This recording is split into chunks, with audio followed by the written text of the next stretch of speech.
حوصلہ بلند تھا. ابھی آپ کا تکلیف ہو, کوئی مولوی صاحب کہتے ہیں جاؤ بہرائچ شریف حاضری لگا لو, معاملہ حل ہو جائے گا. 2-3 جمعرات جاؤ گے نا, چوتھی جمعرات کہو گے اب کہیں اور جانا ہے. یہ آپ ایک پیر صاحب دعا دے دینا, پھر بھی 10 پیر کی تلاش رہتی کہ کوئی دعا دے دے. یہ آپ جو شخص 1-2 جمعرات نہیں 40 سال رب کو تلاشنے نکلا ہو, پلٹ کے واپس آیا اور رب نہ ملا ہو, پھر بھی عزم کتنا پکا ہے, قدموں میں استقامت کتنی ہے. اے رب میں تجھے پا کے رہوں گا. کہا ماں وہ رب نہیں ملا. اتنا روئے, ماں کے قدموں کو پکڑ کے رونے لگ گئے. ماں رب نہیں ملا, ماں رب نہیں ملا. آج تم روتے ہو کہ اماں موبائل دے دو, موبائل نہیں ملا. اماں بھات نہیں ملا, کھانا نہیں ملا, گوشت نہیں ملا, مرغا نہیں ملا. اماں ہی نہیں ملا. ایک بیٹا رو رہا ہے رب نہیں ملا. فرق تو دیکھو تم کہاں جا رہے ہیں. حضرت محبوب الہی کا ایک واقعہ ذہن میں آیا, اگر اجازت ہو تو سنا دوں. حضرت محبوب الہی 4 سال 5 سال کے تھے, اور آپ مدرسے جاتے, مدرسے سے پلٹ کے آتے تو آپ کی ماں ٹوپی بننے کا کام کرتی تھی, سلائی. اس سے جو رقم جمع ہوتی تھی اور ڈیلی اسی رقم سے اپنے بچے کے لیے, وہ بچہ کون ہے, محبوب الہی ہے, اس کے لیے کھانے کا ناشتے کا انتظام فرماتی. کیونکہ محبوب الہی بچپن ہی میں یتیم ہو گئے تھے, باپ کا سایہ اٹھ چکا تھا. ایک دن ایسا ہوا محبوب الہی مدرسے گئے, ہر بچہ جب اسکول سے آتا بھلے کھا پی کے آئے نا پھر بھی بھوک لگتی ہے, اور اس دن گھر میں کھانے کا انتظام نہیں ہو پایا. ماں بہت پریشان تھی کہ بچے کو کھلاؤں تو کیا کھلاؤں, کیا کروں. اتنے سوچ میں محبوب الہی گھر میں داخل ہو گئے. کہا ماں, بزرگوں جملہ سننا یہ, کہا ماں بھوک لگی کھانا لگا دو. ماں کا جملہ سنو بیٹا, آج تو ہم اللہ کے مہمان ہیں, آج ہم اللہ کے مہمان ہیں. 5 سال کا بچہ کیا سمجھے گا کہ اللہ کے مہمان ہیں, لیکن جب ماں پارسا ہوتی ہے تو بچہ بھی سمجھتا ہے بولی کا. کہا آج تو ہم اللہ کے مہمان ہیں. محبوب الہی اپنے حجرے میں گئے, سو گئے. کوئی شکوہ نہ کیا کہ کھانا کب آئے گا, کیا اللہ کے مہمان. دوسرے دن پھر مدرسے گئے, پلٹ کے آئے. ماں کو معلوم ایک دن کھانا میرا بچہ نہیں کھایا, ماں سکون سے سو پائی. دوسرے دن ماں نے انتظام کیا, کچھ ذرائع بنے. محبوب الہی آئے, ماں نے کہا بیٹا آج کھانا تیار ہے, کھا لے. آئے ہائے, وہ 5 سال کا بچہ کہتا ماں آج اللہ نے ہمیں اپنا مہمان نہیں بنایا, آج اللہ نے ہمیں اپنا مہمان نہیں بنایا. سن لو دوستو, دنیاوی اناج کھا کھا کر کے, گیہوں چاول کی روٹیاں کھا کر کے پیٹ بھر سکتا ہے, ایمان کی روح میں تازگی نہ پیدا ہوگی. کیونکہ جسم کو بھرنے کے لیے کھانے کی ضرورت ہے, روح کو زندہ رکھنے کے لیے قرآن کی تلاوت درود مصطفیٰ.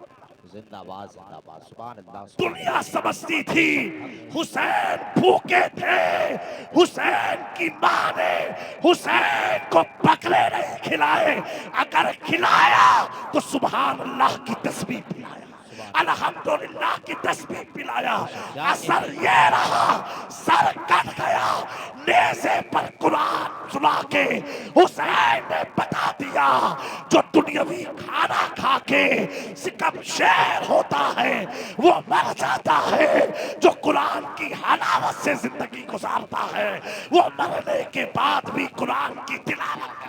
زندہ باد. نعرہ تکبیر, نعرہ رسالت, پرچم اسلام, مذہب اسلام, حسین اعظم, شہید اعظم, نعرہ تکبیر. تم کیا کھاؤ جس سے کینسر ہو, گٹکا کھاؤ گے, پان کھاؤ گے,